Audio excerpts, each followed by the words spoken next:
শিকারী অর্জুন শিকার করতে জঙ্গলে গেল, কিন্তু দীর্ঘ সময় অপেক্ষা করার পরও কোনো শিকার ধরা পড়ল না। তখন ক্ষুধার্ত ও ক্লান্ত অর্জুন এক ঝর্ণার কাছে গেল। সেখানে সে এক সোনার খরগোশ দেখতে পেল, কিন্তু অর্জুন জানতো না সেই ঝর্ণা ছিল মায়াবী ঝর্ণা। খরগোশটি ধরার জন্য অর্জুন আস্তে আস্তে পা বাড়াচ্ছিল। সে এগোতেই হঠাৎ তার পা পিছলে ঝর্ণার মধ্যে পড়ে গেল। কিছুক্ষণ পর অর্জুনের জ্ঞান ফিরল। জ্ঞান ফিরতে সে দেখল সে ঝর্ণার পাশেই দাঁড়িয়ে আছে, আর সামনেই সেই সোনার খরগোশ। খরগোশটি মানুষের ভাষায় কথা বলল। তুমি বড়ই নিষ্ঠুর শিকারী অর্জুন, তবে তোমার মন পুরোপুরি পাথর হয়ে যায়নি। কোথাও না কোথাও দয়া অবশিষ্ট আছে। না হলে তুমি এতক্ষণে পাথরের মূর্তিতে পরিণত হতে। অর্জুন বিস্মিত হলো। তুমি কথা বলছো কিভাবে? খরগোশ শান্ত স্বরে বলল, আমি সাধারণ খরগোশ নই, আমি এক মায়াবী প্রাণী। এখন এখান থেকে চলে যাও। অর্জুন কাঁদতে কাঁদতে বলল, আমি খালি হাতে ফিরতে পারবো না। আমার স্ত্রী, আমার মেয়ে আমার উপর নির্ভর করে আছে। ওরা আমার পথ চেয়ে আছে। অর্জুন খরগোশটিকে তার সব কথা খুলে বলল। অর্জুনের কথা শুনে খরগোশটি কিছুক্ষণ চুপ করে রইল, তারপর বলল, আমি তোমাকে সাহায্য করব, তবে শর্ত আছে। কি শর্ত? আজ থেকে তুমি আর কোনো প্রাণী মারবে না, বরং বিপদে পড়া প্রাণীদের উদ্ধার করবে। যত বিপদে পড়া প্রাণীদের বাঁচাবে, ধন সম্পদ নিজের থেকেই তোমার ঘরে আসবে। ধন সম্পদ নিজের থেকে আসবে? এটা কিভাবে সম্ভব? প্রতিদিন সন্ধ্যায় বাড়ি ফিরে দেখবে তোমার বিছানায় একটি করে সোনার মুদ্রা পাবে। এই কথা বলে সোনার খরগোশটি অদৃশ্য হয়ে গেল। অর্জুন সেদিন বাড়ি ফিরছিল। হঠাৎ তার নজরে পড়ল এক হরিণ যন্ত্রণায় কাতরাচ্ছিল। তার পায়ে কাটা ফুটেছিল। অর্জুনের মনে প্রশ্ন জাগল, হয়তো এটাই তার পরীক্ষা। সোনার খরগোশটি যা বলেছিল, তার মনে লোভ জাগল।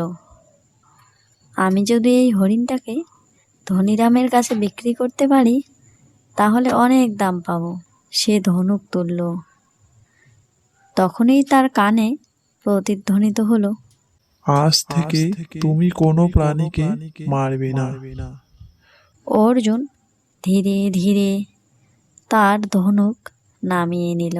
না, আমি আর কোনো প্রাণীকে মারবো না। অর্জুন হরিণটির কাছে গেল, তার পা থেকে কাটা বের করলো, পাতা আর বন ওষুধ দিয়ে ক্ষত বেঁধে দিল। হরিণটি বড় বড় মায়াবী চোখে তার দিকে তাকালো, যেন আশীর্বাদ দিচ্ছে। তারপর জঙ্গলের গভীরে মিলিয়ে গেল। বাড়ি ফিরে রাধা জিজ্ঞেস করলো, আজও কোনো শিকার পেলে না? অর্জুন শান্ত গলায় বলল, না রাধা, আজ আমি এক আহত হরিণকে বাঁচিয়েছি। অর্জুন ঝর্ণার সব কথা রাধাকে খুলে বলল। তারপর খাটিয়ার পাশে বসতেই হঠাৎ তার চোখে পড়ল বিছানার উপর, সেখানে একটি সোনার মুদ্রা রাখা ছিল। সোনার মুদ্রাটি চকচক করছিল। রাধা বিস্ময়ে বলল, এগুলো এলো কোথা থেকে? অর্জুনের চোখ ভিজে এলো। সে বুঝল সোনার খরগোশটি তার কথা রেখেছে। ঠিক তখনই তাদের মেয়ে চম্পা এসে বললেন, বাবা, কথা দাও বাবা, তুমি কখনো আর কোনো প্রাণী মারবে না। হ্যাঁ রে চম্পা, আমি কথা দিচ্ছি, আর কখনো কোনোদিনও কোনো প্রাণীকে মারবো না। পরের দিন অর্জুন জঙ্গলে গিয়ে এক আটকে যাওয়া পাখিকে বাঁচালো। সন্ধ্যায় বাড়ি ফিরে দেখলো আবার একটি সোনার মুদ্রা। এইভাবে প্রতিদিন অর্জুন কোনো না কোনো প্রাণীর উপকার করত। প্রতি রাতে মুদ্রা পেত। ধীরে ধীরে তারা অনেক ধনী হতে লাগলো। তাদের ঘর ধনে ভরে গেল। অর্জুন গ্রামে এক সম্মানীয় ব্যক্তি হয়ে উঠল। একদিন রাধা বলল, এখন তো আমরা অনেক ধনী হয়ে গেছি, তুমি কেন কোনো ব্যবসা শুরু করছো না? অর্জুন কঠোর পরিশ্রম করে ফলের ব্যবসা শুরু করলো। তার সততা আর পরিশ্রমে ব্যবসা বাড়তে লাগলো। মোড়ল মশাই তাকে দেখে বলেন, অর্জুন, তুমি সত্যিই বদলে গেছো। এখন তুমি সত্যিকারের মানুষ হয়ে উঠেছো। হ্যাঁ, আমি এখন বদলে গেছি।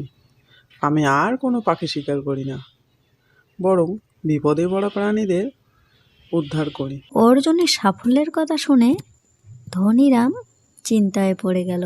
সে এসে জিজ্ঞেস করলো, অর্জুন, তুমি তো শিকার ছেড়ে দিয়েছো, তাহলে দিন দিন এত ধনী হয়ে যাচ্ছ কিভাবে? ধনীরাম বাবু, আমি আপনার কাছে কিছুই লুকোবো না। অর্জুন মায়াবী ঝর্ণার কথা খুলে বলল। ধনীরামের চোখ লোভে চকচক করে উঠল। আমি যদি ওই সোনার খরগোশকে ধরতে পারি, তাহলে আমি আরো বড় লোক হয়ে যাব। ধনীরামের স্ত্রী বলল, তাহলে আর দেরি করছো কেন? অর্জুন তো বোকা ছিল, সে খরগোশটিকে ছেড়ে দিয়েছে। তুমি কিন্তু এই ভুল করবে না, ওটাকে ধরে নিয়ে এসো। পরের দিন ধনীরাম ঝর্ণার কাছে গেল।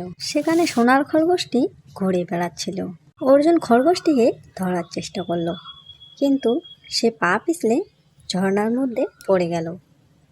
আর ঝর্ণার জল তার গায়ে পড়তেই সে পাথরে পরিণত হতে লাগলো। এ কি, আমি তো পাথর হয়ে যাচ্ছি। লোভী মানুষ, যার মনে দয়া নেই সে পাথর হয়ে যায়।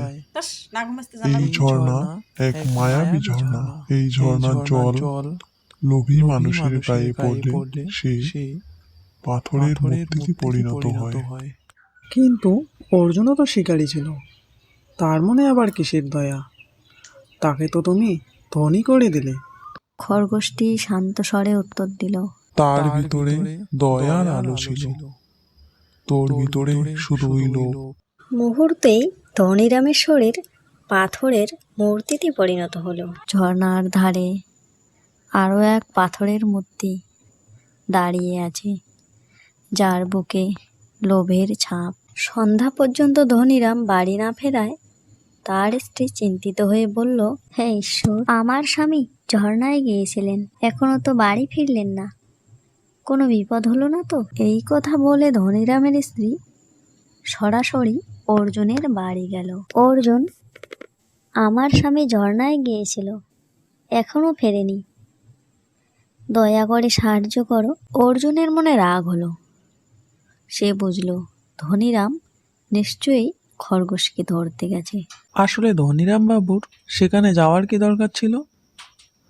সেই ঝর্ণা কোনো সাধারণ ঝর্ণা নয়, সে এক মায়াবী ঝর্ণা, আর তার রহস্য তো আমারও জানা নেই। অর্জুন ঝর্ণায় পৌঁছালো। সে দেখল ধনীরাম বাবু পাথরের মূর্তি হয়ে দাঁড়িয়ে আছে। ধনীরামের স্ত্রী কাঁদতে লাগলো, অর্জুন, আমার স্বামী পাথর হয়ে গেছে, তুমি কিছু করো অর্জুন, কিছু করো। অর্জুন হাঁটু গেড়ে বসে বলল, হে সোনার খরগোশ, আমি তোমার কাছে প্রার্থনা করছি, মানুষ তো ভুল করে, ওকে আরেকটা সুযোগ দাও। সোনার খরগোশটি আবির্ভূত হলো। অর্জুন, যে মানুষ লোভ করে সে কখনো লোভ ছাড়তে পারে না, সে আবার লোভ করবে।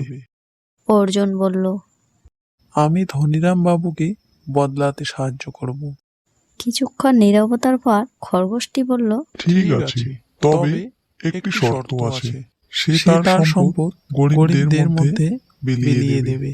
মুহূর্তের মধ্যে পাথর ভেঙে ধনীরাম মানুষ হয়ে গেল। আর সোনার খরগোশটিও আলোর রশ্মিতে মিলিয়ে গেল। ধনীরাম সত্যিই সে বদলে গেল।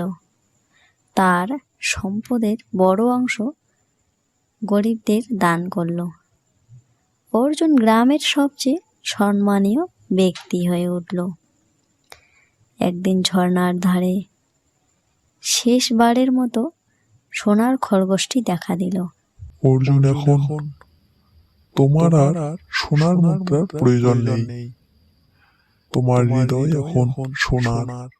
এই কথা বলে সোনার খরগোশটি আলো হয়ে মিলিয়ে গেল।